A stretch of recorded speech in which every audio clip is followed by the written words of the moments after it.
What comes next isn't what you might be expecting. What comes next is a strange side story about the asylum of the weird. Like any good character in a book, a backstory must be given to make it more real, more believable. Last time around, I gave you the backstory of Lemmy, the cat that sent Onus and Twig off course and made them continue on in their long, trying journey home. Sometimes inanimate objects can be characters as well. Sure, they don't talk, but they live lives. Sometimes those lives are as dark and depressing and eventful as any human's life. Consider the asylum of the weird, if you will. The asylum of the weird wasn't always an asylum for undamaged people who had accidentally gone into the healing sand, but it was destined to become something bad from its very inception. The asylum of the weird was built by a man named Davis Parumph III. He built the massive home to impress a woman he loved and intended to marry. Davis spent 4 years building the home, investing every second of his time and every bit of himself into it. He didn't realize how big an investment he had made until the day his masterpiece, which he called Paradise, was finished. When he called for his love to meet him at the front steps of their new home, she was nowhere to be found. He searched the massive grounds, and then he searched the small town that was a few kilometers away from the home. He searched her home, which now lay empty. He called the police and posted missing posters on all the trees in all the neighborhoods within 100 kilometers. He spent hundreds of dollars on radio ads, pleading for clues to her whereabouts. After the ads had been running for almost a year, a letter appeared under the front mat of Davis's mansion. It was addressed to my dearest Davis in the familiar script of his true love. Davis sat in a chair on the front patio and sliced the top of the envelope open with the jade-handled letter opener his love had given him during their first few weeks of courtship. He slid a thin piece of folded paper out of the envelope and sucked in a deep breath. He unfolded the paper and began to read.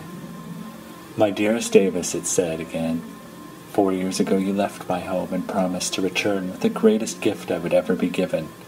I laughed and waved at you as you walked through the front door and down the walkway.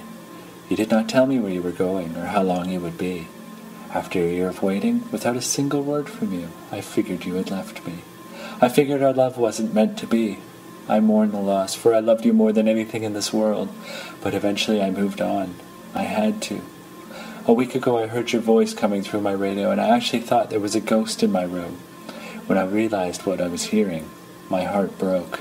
Davis, how could you let us slip through your hands because of a house I didn't need or want?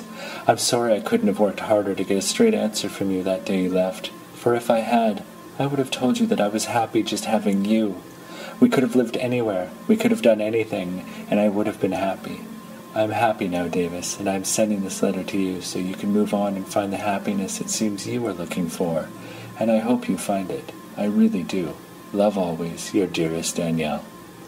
Upon reading the letter, Davis changed the name of his mansion to Paradise Lost and immediately put it up for sale.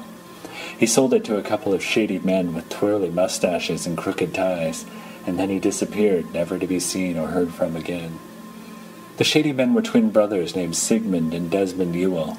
Their shady looks were deceiving, for these corrupt-looking men were actually psychologists with a noble purpose in mind. They planned to turn Paradise Lost into a home for children who had been corrupted by crime.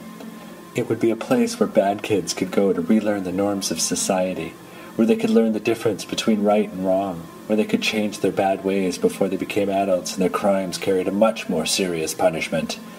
The Ewell Home for Children Corrupted by Crime, or ECH, opened a year after the Ewell brothers purchased the home from Davis Parumph III, and for almost 3 decades it worked to set straight thousands of crooked children with various degrees of success along the way. Some of their graduates became senators and used car salesmen and staff members at children's literature magazines, while others became members of the world's most wanted criminals. Unfortunately, crime doesn't pay, and the Ewell Home for Children Corrupted by Crime eventually fell into great debt and disrepair. When the Ewell brothers both passed away within minutes of each other, the fate of the home was determined. It would have to set its children free and close its doors for good. After sitting empty for another 5 years, the little town just down the road from the home secretly took it over and began moving people into it, usually late at night when they were hidden in darkness. And from that point on, it became a sort of urban myth, a place only spoken of in the threats of parents or around campfires late at night, a place where weird people go to live out the rest of their lives.